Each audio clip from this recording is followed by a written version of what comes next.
Paz eterna de Cristo, que bom ter você aqui no canal Escatologia Consumada. Olha, antes de mais nada, muito obrigado por separar um tempo precioso para estudarmos a Palavra de Deus juntos, aqui nesta plataforma do YouTube, através do canal Escatologia Consumada.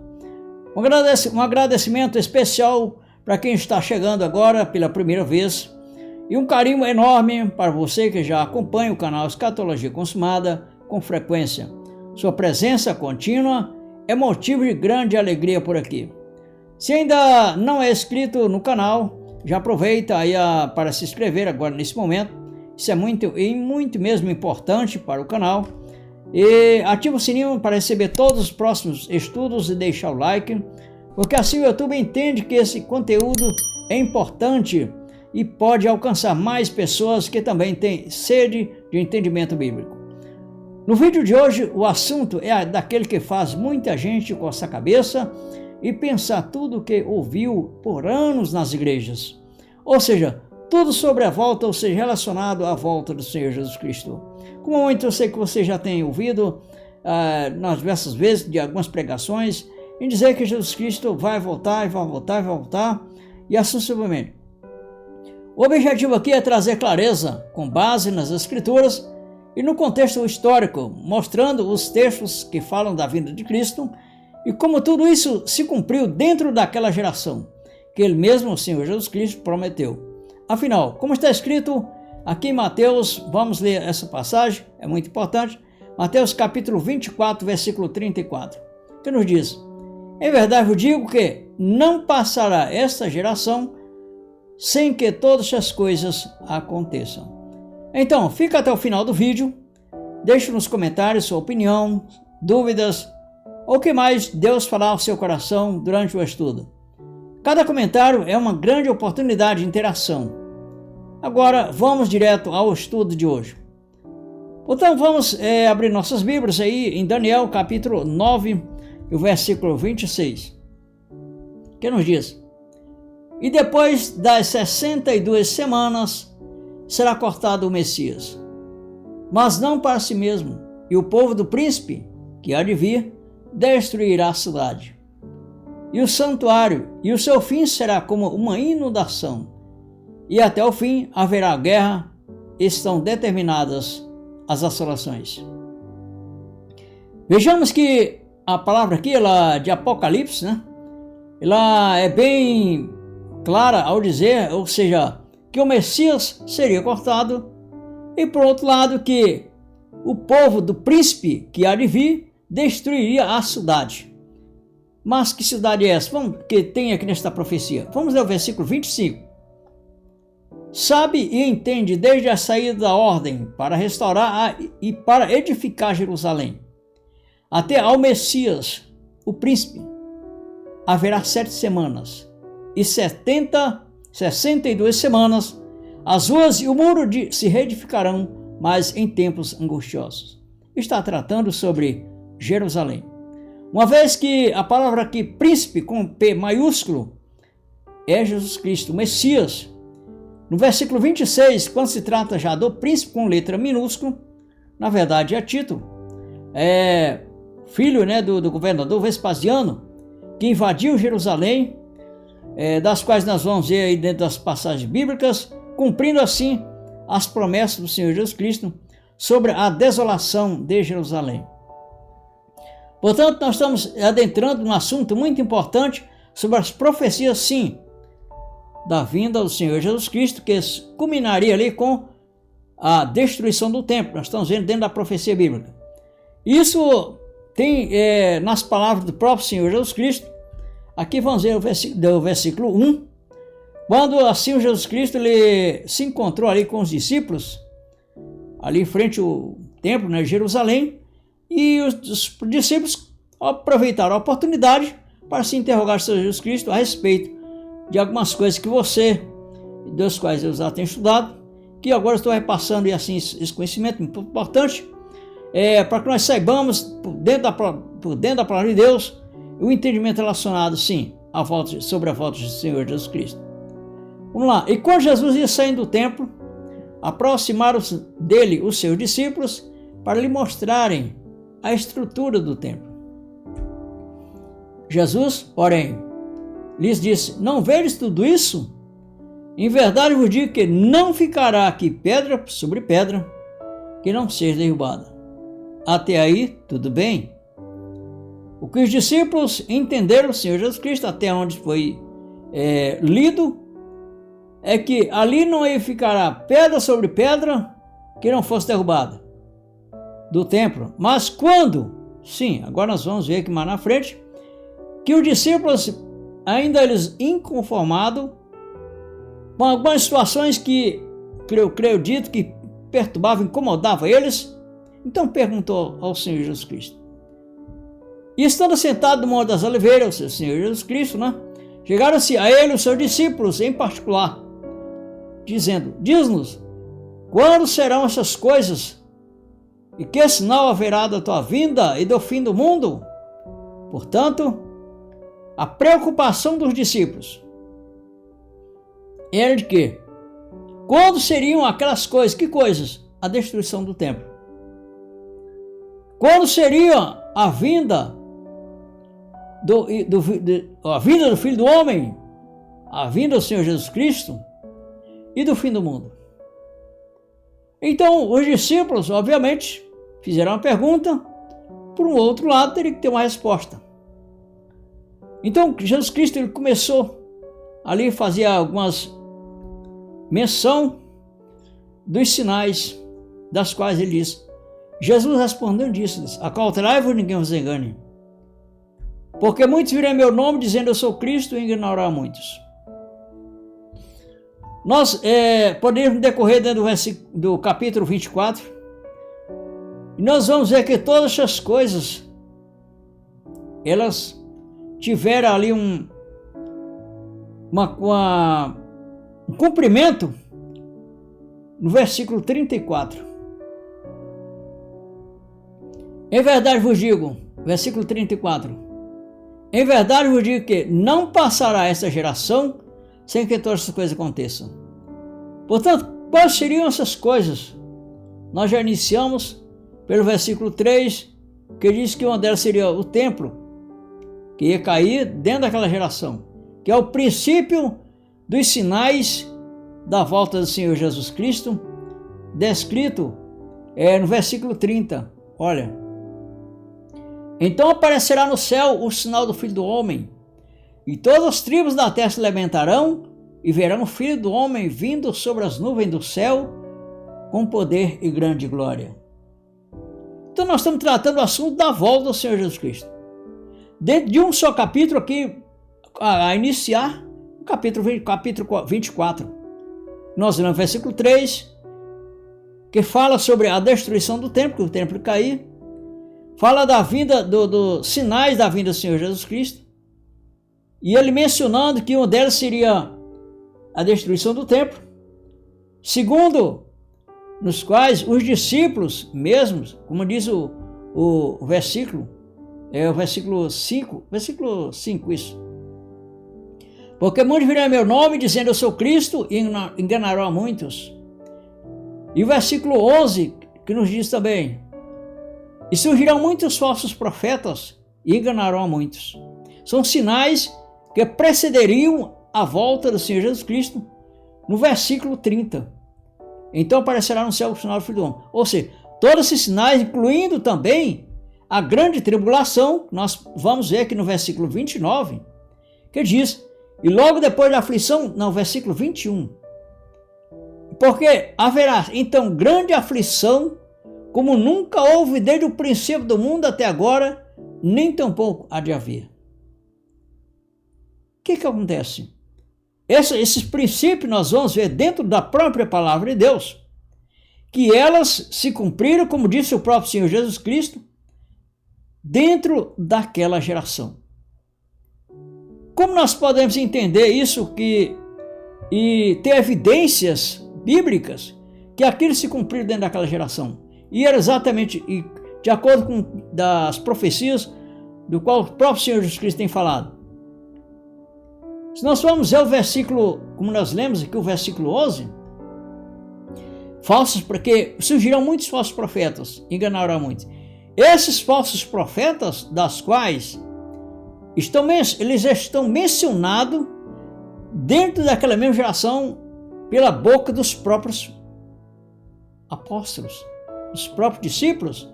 Vamos ver isso? Sim. Primeiramente, 1 Timóteo, capítulo 4, versículo 1. Olha o que nos diz.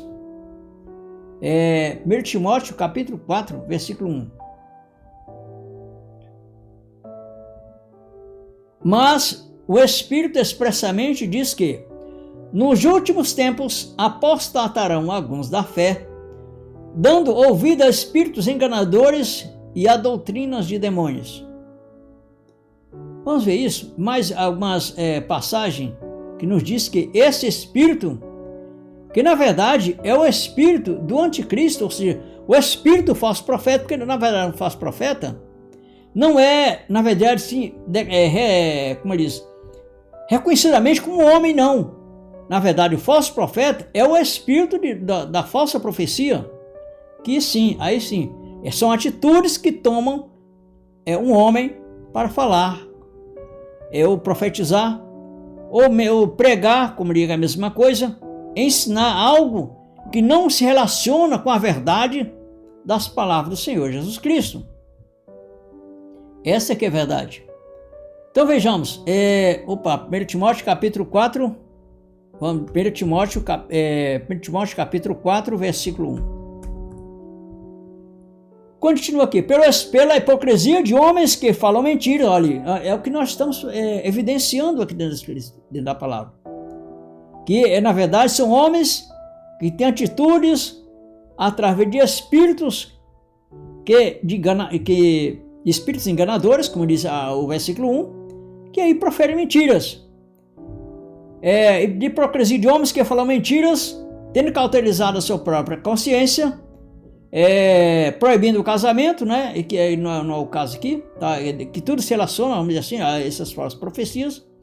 Mas aí sim, o 1 João capítulo 4, 1 João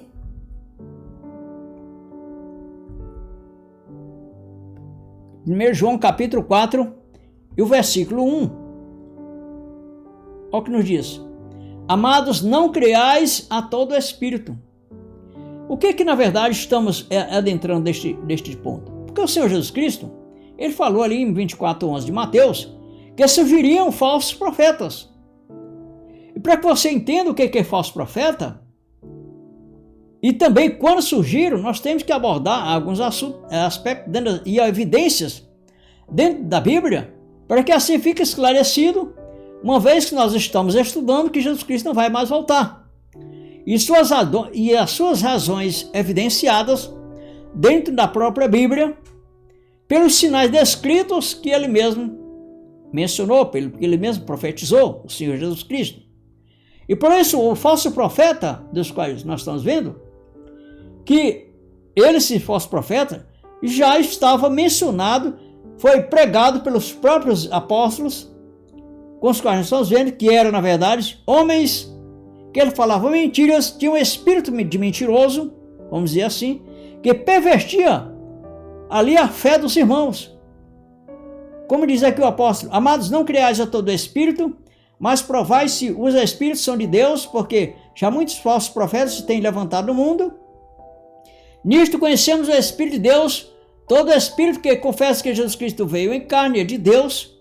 Essa questão de confessar que Jesus Cristo veio em carne, é preciso que espiritualmente você conheça quem era aquele que estava pregando entre os homens. Porque a Bíblia fala claramente que aquele que estava pregando entre os homens era, vou te mostrar quem era. E sem dúvida, grande é o mistério da piedade. Deus se manifestou em carne. Foi justificado no Espírito, visto dos anjos, pregado aos gentios, criado no mundo e recebido na glória. Portanto, confessar que Jesus Cristo veio em carne, é de Deus, ou seja, confessar que Deus se manifestou em carne, é de Deus. Aquele que não confessava que Jesus Cristo veio em carne, não era de Deus, é o que diz a Bíblia, na pregação ali, nos ensinos dos discípulos. Por isso o versículo nos diz: e todo espírito que não confessa que Jesus Cristo veio em carne não é de Deus. Mas este é o espírito do anticristo, do qual visto que há de vir, e eis que já está no mundo. Agora sim, chegamos a uma conclusão que os falsos profetas já estavam naquele século, quando os irmãos estavam, na época que os irmãos estavam vivendo e que escreveram isso, falaram essas coisas. Ainda assim, em 1 João, no capítulo 2, versículo 18, diz: filhinhos, já é a última hora, e com o visto que vem o anticristo, também agora muito se tem feito anticristo, por onde conhecemos que já é a última hora. Portanto, conhecer é não somente conhecer o anticristo, mas conhecer como de fato, quando eles surgiram, para que se cumpra o que está escrito nas palavras do próprio Senhor Jesus Cristo. Sim, é importante, porque você não cai no mundo da ilusão. Exatamente isso. Como, por exemplo, nós podemos ver certas situações que hoje em dia alguns dizem: não, falso profeta é fulano, é Beltrano, que vai surgir quem sabe lá da Espanha, dos Estados Unidos, de outro lugar. Não, nós estamos evidenciando isso pela palavra de Deus, que tanto o que significa o falso profeta, quanto as evidências que ele já estava naquele século, cumprindo assim as palavras do Senhor Jesus Cristo, que descreve Mateus capítulo 24, versículo 34, que todas aquelas coisas não passariam daquela geração, sem que fosse cumprido. E outras evidências também é a questão da grande tribulação. Podemos ver isso como um sinal da vinda do Senhor Jesus Cristo, que ocorreu dentro daquela geração, em Mateus capítulo 24, versículo 34. Capítulo 24, Mateus capítulo 24 e versículo 21. Olha o que nos diz: porque haverá então grande aflição, como nunca houve desde o princípio do mundo até agora, nem tampouco há de haver. Aí diz o versículo 22: e se aqueles dias não fossem abreviados, nenhuma carne se salvaria, mas por causa dos escolhidos serão abreviados aqueles dias. Então vejamos que a grande tribulação, ela foi um sinal evidenciado nas profecias do Senhor Jesus Cristo, como o sinal um dos sinais da sua vinda. E nós vamos ver dentro da própria Bíblia, da própria Escritura, nas palavras do Senhor Jesus Cristo, nas palavras dos próprios discípulos, que aquele sinal se cumpriu dentro daquela geração, que foi a grande tribulação. Não para hoje. Nós temos hoje uma narrativa futurista da grande tribulação, diferentemente do que foi pregado pelos apóstolos, que foi pregado pelos próprios Senhor Jesus Cristo, os quais mencionam que a grande tribulação é o período mais sombrio da história humana, uma era de terror global que se segue ao arrebatamento secreto da igreja, calculada em 7 anos. Essa fase é dividida em 2 metades, ou seja, é como eu disse, é uma forma de que eles, os futuristas, mencionam do que é a grande tribulação. Continuando, eles dizem que a grande tribulação, durante a grande tribulação, ia haver catástrofes naturais que se multiplicam com precisão, ou seja, iria haver terremotos simultâneos em diversas capitais do mundo, como tsunamis, que englobam cidades inteiras, estrelas caindo do céu e eclipses intermináveis, criaturas misteriosas emergem. Para por aí. Vamos parar por aqui, porque nós não estamos muito bem ensinando um ilusionismo, uma fantasia religiosa. Não, não, não, não. Nós estamos com a verdade da palavra dentro da originalidade do que pregou, do que ensinou o próprio Senhor Jesus Cristo, do que ensinou os apóstolos. Para que assim nós temos evidências claras dentro da palavra e não passamos mais a andar no mundo das ilusões. Não. Temos que ter as evidências da palavra de Deus.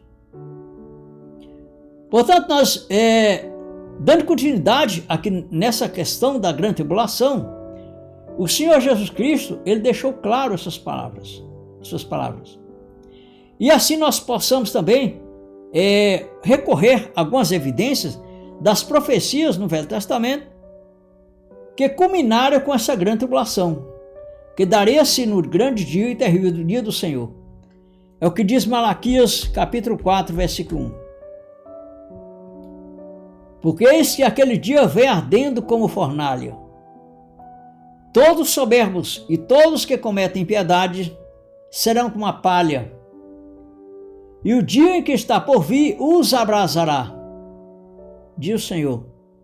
De sorte, diz o Senhor. Vamos ler novamente aqui, eu atrapalhei aqui com a própria letra. Porque eis que aquele dia vem ardendo como fornalha. Todos os soberbos e todos que cometem impiedade serão como a palha. E o dia que está para vir os abrasará, diz o Senhor dos Exércitos. De sorte que eles não deixará nem raiz e nem ramos. Mas para vós, os que temeis o meu nome, nascerá o sol da justiça. E cura trará nas suas asas, e saireis e saltareis como bezerro das estrebarias. E pisareis os ímpios, porque se farão cinzas debaixo das plantas dos vossos pés. Naquele dia que estou preparando, diz o Senhor, esse é o dia da vinda do Senhor. Portanto, esse dia, sim, é o que estava descrevendo o próprio Senhor Jesus Cristo, onde nós lemos em Mateus capítulo 24, versículo 21. Porque haverá então grande aflição como nunca houve desde o princípio do mundo até agora, nem tampouco há de haver. E não esquecendo a passagem de seu cumprimento, de Mateus 24, 34, dentro do mesmo capítulo, que é dentro daquela geração. E nós vamos ver então o que foi então que culminou, que evidenciou essa grande tribulação dentro daquela geração, para que nós tenhamos uma clareza, umas evidências, nós passamos a ter as verdades contidas no nosso coração a respeito do assunto. O que culminou isso? O que realmente se deu para que houvesse uma grande tribulação? Vamos ver isso nas próprias palavras do Senhor Jesus Cristo. Em Lucas capítulo 21, versículo 20, diz o dia seguinte: mas quando vides São Paulo, Brasil, Estados Unidos, Itália, França, não, vamos parar por aqui. Quando vides Jerusalém cercada de exércitos, sabei então que é chegada a sua desolação. Por se tratar em desolação, a palavra fala ainda bem aqui em Mateus, capítulo 23, versículo 34, dizendo o seguinte: portanto, eis que eu vos envio profetas, sábios e escribas. A um deles matareis e crucificareis, e a outros deles açoitareis nas vossas sinagogas, e os perseguireis de cidade em cidades, para que sobre vós caia sobre todo o sangue justo, que foi derramado sobre a terra, desde o sangue de Abel, o justo, até o sangue de Zacarias, filho de Baraquias, que mataste entre o santuário e o altar. Em verdade vos digo que todas essas coisas onde vi sobre esta geração. Agora eu te pergunto, aonde tudo isso aconteceu? Dentro daquela geração? Eu não vou te responder. A própria Bíblia vai te responder. Jerusalém, Jerusalém que mata os profetas. Olha. Jerusalém, Jerusalém que mata os profetas. Ele não está se referindo aqui ao Brasil para que você diga que a grande tribulação era aqui no Brasil. Ou no globo terrestre. Não, era dentro daquela geração. Amém? Quantas vezes quis eu ajuntar os teus filhos, como a galinha ajunta os seus pintos debaixo das asas, e tu não quisestes. Agora diz: eis que a vossa casa vos é deixada deserta. Amém? Então, quando Lucas capítulo 21, versículo 20, nos diz, quando por vir Jerusalém cercado de exército, saber então que é chegada a sua desolação. Essa desolação, na verdade, em si, vamos ver aqui em Daniel capítulo 7, deixa eu ver se é o versículo 26. Daniel... Não, vamos ver Daniel capítulo 9, versículo 26. Deixa eu ver aqui. 26. Olha o que está escrito. Era uma profecia. O Senhor Jesus Cristo estava falando das próprias palavras proféticas de Daniel, aqui do capítulo 9, versículo 26. Vamos ler. E depois das 62 semanas será cortado o Messias, mas não para si mesmo, e o povo do príncipe, com P minúsculo, que há de vir, destruirá a cidade. Qual seria a cidade? A cidade de Jerusalém. Vamos ver o versículo 25. Sabe e entende desde a saída da ordem para restaurar e para edificar Jerusalém. Até o Messias, o príncipe, haverá 7 semanas e 62 semanas, as ruas e os muros da reedificarão mais em tempos angustiosos. Era Jerusalém. Então o versículo 27, meu prezado irmão e minha prezada irmã, ele tem uma conclusão muito equiparada a tudo que nós já temos lido até aqui. E ele firmará aliança com muitos por uma semana, e na metade da semana fará cessar o sacrifício e a obração, ou seja, cessar na verdade em si, no que tange ao que está escrito, é a consumação da obra de Cristo. Agora, ele nos diz aqui em Hebreus, capítulo 9, versículo 26, que por uma só oblação, como diz a passagem, ele consumou todas as coisas. Ou seja, de uma maneira, vamos ler a passagem, de uma maneira necessária ele fora padecer muitas vezes, desde a fundação do mundo, mas agora na consumação dos séculos, uma vez manifestou para aniquilar o pecado pelo sacrifício de si mesmo, isto é, agora cumprindo toda aquela era judaica, toda aquela era do antigo pacto, quando escreve também Hebreus capítulo 8, versículo 13, dizendo: nova aliança envelheceu a primeira. Ora, o que foi tornado velho, se envelhecido, está perto de acabar. Então que Jesus Cristo, como dizia o profeta Daniel, ele na verdade, o sacrifício foi cessado, mas também foi cumprido tudo. E tendo em vista que nós estamos tratando, então a grande tribulação, ela sim deu-se como uma profecia cumprida dentro daquela geração. Nós podemos ver ainda mais algumas passagens de Lucas, capítulo 19, versículo 43. Porque dias virão sobre ti em que os teus inimigos te cercarão de trincheiras. Está falando de quem? De Jerusalém. E te sitiarão, e te estreitarão de todos os lados. E te derrubarão a ti e aos teus filhos, que dentro de ti estiverem. E não deixarão em ti pedra sobre pedra, pois que não conheceste o tempo da tua visitação. Meu prezado irmão, minha prezada irmã que está me ouvindo, essa é uma grande verdade. Quando o Senhor Jesus Cristo diz assim, não deixarão em ti pedra sobre pedra, ele está se referindo ao primeiro sinal escatológico da sua vinda, que foi Mateus capítulo 23 e o versículo 2. Jesus, porém, disse, falando para os discípulos, não vede tudo isto? Em verdade vos digo que não ficará aqui pedra sobre pedra que não seja derrubada. Era o primeiro sinal escatológico. Em si, foi a queda do templo. E eu acredito que você, certamente, você não vai dizer que tem um templo de Jesus Cristo, ainda o templo ainda está em pé. Não. A não ser que o Senhor Jesus Cristo tenha falhado. Mas a Bíblia diz assim, claramente no versículo 36, no versículo 35, que o céu e a terra passarão, mas as palavras dele não hão de passar. Não passou e nem passaria e nem passa. Tudo se cumpre. Por isso ele falou aqui no versículo 34, que não passaria aquela geração sem que todas aquelas coisas acontecessem. Por isso sim, é o tema deste vídeo.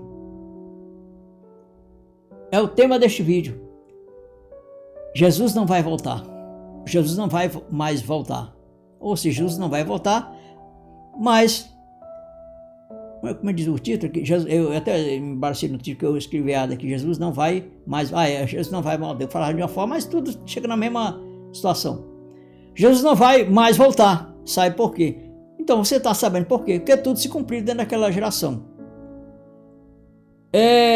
Irmão, mas se Jesus Cristo não vai mais voltar, o que há de nós? Eu creio significativamente, eu creio sinceramente e piamente que essa pergunta, ela acontece, passa por a cabeça de muitos. Quem sabe passou por a sua. E quando eu no início, eu também passou por a minha. E se é uma pergunta, tem que ter resposta. Isso não queremos dar uma resposta baseada em misticismo, sei lá, em ilusionismo, fantasia religiosa. Não. Nós temos que ter evidências na palavra, para que assim nós possamos entender as nossas perguntas, tirar nossas dúvidas. Primeira situação que o Senhor Jesus Cristo, a necessidade de ele ter vindo em primeira instância, nós temos que ver em primeira instância, para que entramos dentro do entendimento do que nós estamos fazendo aqui. Então vamos lá. Primeira coisa, por que Jesus Cristo ele veio? Para quem ele veio? Qual foi a sua missão? Gálatas capítulo 4, versículo 4. Deus diz, mas vinda a plenitude dos tempos, Deus enviou seu Filho nascido de mulher, nascido sob a lei, para remir os que estavam debaixo da lei, a fim de que recebam a adoção de filhos. Vejamos aqui, nessas passagens, duas passagens que nós lemos. O menino nasceu de mulher, nascido sob a lei. Sob significa abaixo da lei. Primeiramente, ele veio debaixo da lei. Para quê? Nós temos que saber para quê. Primeira situação, ele veio para remir, como diz o próximo versículo 5. Para remir, ou seja, resgatar aqueles que estavam debaixo da lei. Ou seja, você, eu, não estávamos debaixo da lei, nunca estivemos debaixo da lei. Primariamente, ele não veio para nós, ele veio para os judeus que estavam debaixo da lei. Agora, nós, na verdade, fomos, então, quer dizer, enxertados nesta videira verdadeira, como diz a própria palavra. O que acontece? Ele veio cumprir a lei, como diz a própria palavra, ele veio para remir os que estavam debaixo da lei, resgatar os que estavam debaixo da lei, salvar os que estavam debaixo da lei. Como? Cumprindo a lei. Exatamente, tinha que cumprir para poder resgatar. É o que diz a palavra. Mateus capítulo 5, versículo 17. Não cuideis que eu vim destruir a lei ou os profetas. Não vim destruir, mas cumprir. Porque em verdade eu digo que até que o céu e a terra passem, nem um jota ou um tio jamais passará da lei, sem que tudo seja cumprido. E toda a lei, ela se cumpriu em Jesus Cristo. É o que descreve a mensagem do apóstolo Paulo em Romanos capítulo 10, versículo 4. Porque o fim da lei é Cristo para a justiça de todo aquele que crê. Olha, meu prezado irmão e minha prezada irmã. Quando Jesus Cristo cumpriu a lei, aí sim, aí abriu porta para nós. Abriu porta para você, abriu porta para mim, abriu porta para nós todos. Abriu porta para toda a humanidade. Sim, abriu. Agora, para nós entendermos que portas foram essas e como elas estavam fechadas para nós, precisamos nós entender qual era a tua situação se tu estivesse vivendo naquela época. Porque quando você nasceu, você que está me ouvindo, quando eu nasci, nós já nascemos justificados. É o que diz 2 Coríntios capítulo 5, versículo 18. E tudo isto provém de Deus que nos reconciliou consigo mesmo por Jesus Cristo. E nos deu o ministério da reconciliação. Isto é, Deus estava em Cristo, reconciliando consigo mesmo o mundo. Não nos importando seus pecados, mas nos impôs em nós a palavra da reconciliação. Quer dizer, quando você nasceu biologicamente, ou seja, fisicamente, quando eu nasci, nós já nascemos debaixo de justificação. Mas, na verdade, se nós vivêssemos hoje, nos tempos da lei de Moisés, não era assim dessa forma. Não. Por quê, irmão Raimundo? Porque, na verdade, quando você nasce, nós vamos falar do primeiro século, que nós já estamos justificados. Então, quando os irmãos do primeiro século, dos gentios que não eram judeus, eles estavam em vida, eles eram separados, sim, essa era a condição. Eram separados da comunidade de Israel. É o que diz Efésios capítulo 1, versículo 11. Portanto, lembrai-vos de que vós, noutro tempo, eram gentios na carne, e chamados incircuncisão, pelos que na carne se chamam circuncisão feita pela mão dos homens. Olha o que diz, olha. Que naquele tempo estava sem Cristo, separados da comunidade de Israel e estranhos às alianças da promessa, não tendo esperança e sem Deus no mundo. Essa era a condição dos gentios. Essa era a condição sua se tivesse nascido naquele tempo. Essa era a minha condição se nós tivéssemos nascido naquele tempo como gentios. Ou seja, porque gentio, na verdade, se a palavra gentil é que não era judeu naquela época. Por que eu digo naquela época e não de fato diretamente quem não é judeu? É porque na verdade sim, meu prezado irmão e minha prezada irmã, Israel, literalmente, que nós conhecemos hoje, não é o Israel das quais consideramos o Israel como família de Deus, como corpo de Deus, como templo de Deus. Não. O Israel que nós conhecemos, biblicamente, é o Israel espiritual. Vamos ver isso? Vamos. Romanos capítulo 2, versículo 28. Porque não é o judeu o que é exteriormente, nem é a circuncisão a que é o exteriormente na carne. Olha só. Ou seja, o judeu, ou seja, o israelita, não é os que estão andando segundo a carne. Não é mais o povo de Deus, não é mais aquele povo separado por Deus de acordo com as obras. Não é separado por questões biológicas. Biológica, eu digo, a pessoa física em si. Os filhos de Deus são os filhos não os da carne. Como diz aqui em Gálatas capítulo 4, deixa eu ver se é o versículo 26. Não. Onde está escrito que os filhos de Deus não são segundo a carne. Deixa eu ver aqui.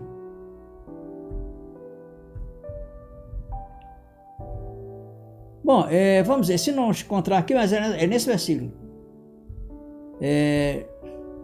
Deixa eu ver aqui rapidinho. Essa passagem é muito importante mesmo.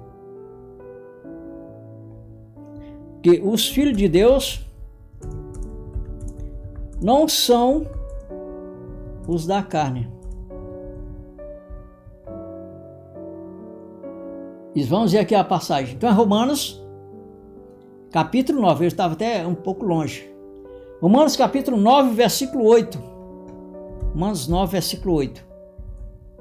Isto é, não são os filhos da carne, que são os filhos de Deus. Olha só, diz claramente, meu prezado irmão, ou minha prezada irmã. Então, o Israel que nós conhecemos hoje, fisicamente, isso, na verdade, é uma nação, claro, legalizada, nada contra isso, mas nós estamos falando das coisas espirituais. Então, eles não são, como diz de fato a palavra aqui, não são os filhos, isto é, não são os filhos da carne, que são os filhos de Deus. Mas os filhos da promessa são contados como descendência. Então vejamos que os filhos de Deus hoje são, na verdade, em si, os filhos que compõem o corpo espiritual. Exatamente. Gálatas capítulo 3, versículo 28. Nisto não há judeu, quer dizer, não é israelita, né? Nem grego. Grego significando aqui, traduzindo a palavra, ou seja, gentil. Ou seja, não é israelita, ou seja, não há judeu e nem gentios. Não há servo nem livre, não há macho nem fêmea, porque todos vós sois um em Cristo Jesus. E como que, na verdade em si, nós somos em Cristo Jesus um só? Sim, nós somos em Cristo Jesus em um corpo. Esse corpo é um corpo espiritual que a igreja é. É o que diz 1 Coríntios capítulo 12, versículo 13. Versículo 13. Pois todos nós fomos batizados em um espírito, formando um corpo que é judeus, judeus, que israelitas, que gregos, que servos, que livres, e todos temos bebido de um espírito. Por isso formamos um só corpo. Portanto, meu prezado, voltando àquele assunto, o que é que nós estamos fazendo aqui? Sim, nós sim, já adentramos ao assunto. Primeiramente, a nossa situação. Se fôssemos gentios, que na verdade não somos gentios, nós somos filhos de Deus. Gentios é quando, por acaso, se tivéssemos no tempo da lei de Moisés, aí teria que ter gentios, porque gentios eram aqueles que não são judeus. E os judeus eram aqueles que eram reconhecidos como povo de Deus, segundo os preceitos da lei. Mas como não existe mais leis para que haja uma separação, então os que vivem hoje são filhos de Deus realmente. Não trata-se de judeu nem de gentio, não. Na verdade, trata-se de filhos de Deus. Portanto, a palavra nos diz em Efésios capítulo 2, como nós lemos, que era sem Deus no mundo. Eram separados. Mas sem Deus, que naquele tempo estava sem Cristo, separado da comunidade de Israel e estranhos às alianças da promessa, sem Deus no mundo. Então quer dizer que, agora vejamos, mas agora em Cristo Jesus, vós que antes estava longe, já pelo sangue de Cristo chegastes perto. Porque ele é a nossa paz, o qual de ambos os povos fez um, e derrubando a parede de separação que estava no meio. Então agora nós já temos consciência que fazemos um só povo, um só corpo espiritual em Cristo. Que temos comunhão, que temos também a comunhão com o mesmo Espírito através deste corpo. Você está vendo a passagem aí. E assim, meu prezado irmão e minha prezada irmã, você agora, a sua missão, a sua alegria neste corpo, agora sim, é agora desfrutar do reino de Deus. É desfrutar, sim, é desfrutar o reino de Deus. Em Romanos capítulo 5, versículo 17, diz o seguinte: porque se pela ofensa de um só a morte reinou por este, muito mais os que recebem a abundância da graça, que nem você, que nem eu, Que na verdade, quando nós já nascemos justificados, nós já nascemos lavados, nós já nascemos perfeitos. Mas essa perfeição não é no corpo físico, vou te falar logo adiantando. A palavra nos trata que a perfeição nossa é no espírito. Por isso diz a palavra aqui, reinarão em vida. Olha, em vida. Não é quando você morrer. Quando nós sairmos desse corpo, nós já estamos com o Senhor. Vou te mostrar isso. Mas enquanto nós temos vida neste corpo físico, nós estamos reinando em vida. Nós estamos abundantemente alegres com Cristo no Espírito. Nós estamos gozando das perfeitas vontades de Deus neste corpo físico através do Espírito. É o que diz Romanos capítulo 14, versículo 17. Que o reino de Deus não é comida nem bebida, mas justiça, paz e alegria no Espírito Santo, e assim você está vivendo. Porque assim, quando você sair deste corpo, quando eu sair deste corpo físico, biológico, nós já se encontramos com o Senhor. Não vamos esperar uma vinda dele, não, porque ele já veio e está em nós. Nós somos o templo do Espírito Santo. Mas antes disso, Paulo ele adverte, aqui em 2 Coríntios capítulo 5, versículo 1, diz: porque sabemos que se a nossa casa terrestre, deste tabernáculo e desse é, temos de Deus um edifício, uma casa não feita por mãos, eterna nos céus. E o versículo 5,